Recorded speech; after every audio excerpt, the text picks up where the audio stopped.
검사장 한 명의 인사에 불과합니다만 사실 이번 조치가 가지는 의미가 적지 않습니다.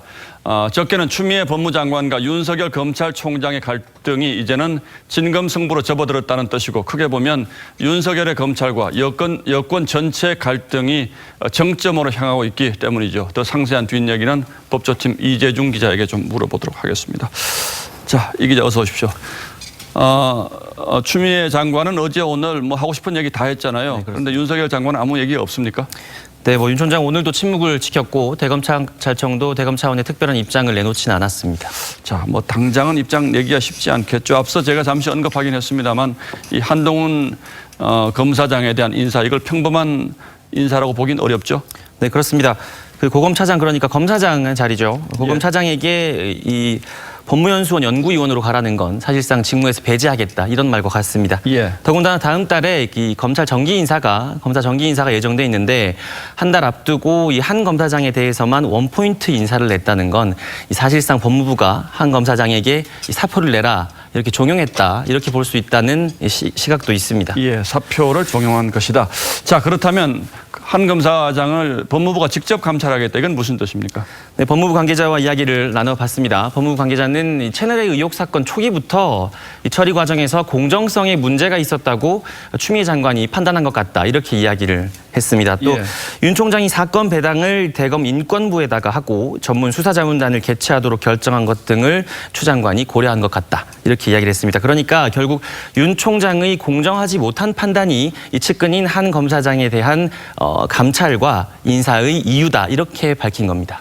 그러니까 쉽게 설명하면 추미애 장관은 한동훈 검사장이 채널A 사건에 깊숙이 연루가 돼 있는데 윤석열 총장이 이걸 자꾸 덮으려 한다, 뭐 이렇게 의심한다, 이렇게 봐야 되겠네요. 네, 그렇게 볼 수 있습니다. 자, 실제로 수사는 어떻게 진행이 되고 있습니까? 네, 중앙지검 형사 1부가 수사를 하고 있습니다. 이달 초에는 이 한 검사장의 휴대전화에 대한 압수수색을 진행을 했고, 그러니까 이건 피의자로 전환을 했다는 거죠, 신분을. 또 별도로 사건 관계인의 조사도 이루어지고 있습니다. 자, 그런데 물론 뭐 한 조직의 아주 중요한 인물이긴 합니다만 피의자로 전환이 됐다면 직무 배제하는 정도는 당연히 해야 되는 것 아닙니까? 네, 물론 그렇게 볼 수도 있습니다. 하지만 이례적인 상황인 건 확실합니다. 이 검사 비위에 대해서 이 대검 감찰부서 차원의 감찰과 수사가 동시에 이루어진 적은 있지만 법무부가 직접 감찰에 나선 적은 사실상 아주 이례적인 상황이라고 볼 수 있습니다. 이 검찰의 독립성과 또 정치적 중립을 해칠 수 있기 때문에 법무부의 직접적인 감찰권 행사는 좀 잘 이루어지지 않고 자제돼 왔던 것이 사실입니다. 그러니까 추미애 장관이 지시를 절반 잘라 먹는다, 이것도 이제 비슷한 이 맥락의 얘기 같은데, 그렇다면 이 한동훈 검사장에 대한 인사보다도 이 감찰이 더 큰, 법무부의 직접 감찰이 더 큰 의미가 있다고 볼 수도 있겠네요. 네. 또 최근 추 장관의 발언이나 여권의 분위기, 또 거기에 발맞춘 여러 가지 그 법무부의 결정들을 종합해서 살펴보면 단순한 감찰 그 이상의 메시지가 결국은 윤석열 검찰총장에게 직접 전해지고 있다, 이렇게 해석할 수도 있습니다. 이런 공세는 추 장관뿐만이 아니라 이 여권도 한 축을 이루고 있습니다. 여권 법사위원들은 이 대검찰청의 이 감찰본부 운영 규정을 이 비공개로 되어 있는 규정을 공개하라고 요구를 했고, 법무부는 이에 즉각 응했습니다. 공개로 바꿨습니다. 결국 오늘 대검 규정 대신 법무부 감찰 규정을 근거로 한 검사장에 대한 감찰이 전격 결정된 겁니다.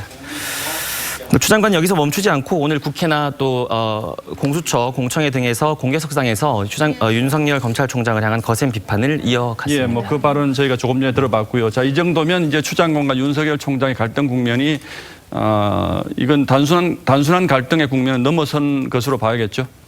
네, 그렇습니다.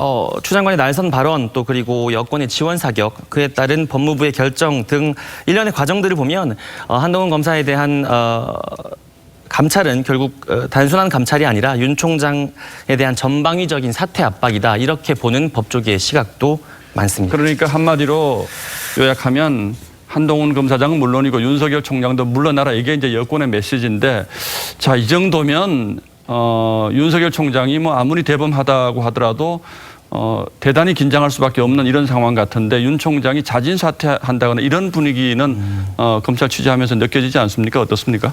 이미 상황이 이 강을 건넜기 때문에 직접 사퇴하거나 자진 사퇴하는 옵션은 없을 것으로 보이는데 다만 윤 총장이 아직도 의혹이 불거진 사건에 대해서 보고를 받고 또 지시할 수 있는 위치에 있기 때문에 결국은 이 사건의 실체적 진실을 규명해내는 게 과제로 남을 전망입니다. 그런데 윤석열 총장의 말하자면 말빨이 잘 듣지 않는다 이런 얘기들을 하기도 하던데요. 그건 어떻습니까? 하지만 아직까지 이 규정과 절차상 윤 총장이 이 의혹이 불거진 사건들에 대해서 지휘와 지시를 할 수 있는 권한이 틀림없이 있기 때문에 아마 이 진실을 가려내는 방법으로 돌파구를 찾지 그러니까 않을까. 당장은 윤 총장은 하던 대로 할 것이다. 네, 이렇게 그렇습니다. 전망을 한다는 거죠. 네, 맞습니다. 예, 그러나 윤 총장도 지금 마음이 복잡하겠군요. 예, 이재중 기자 잘 들었습니다. 예.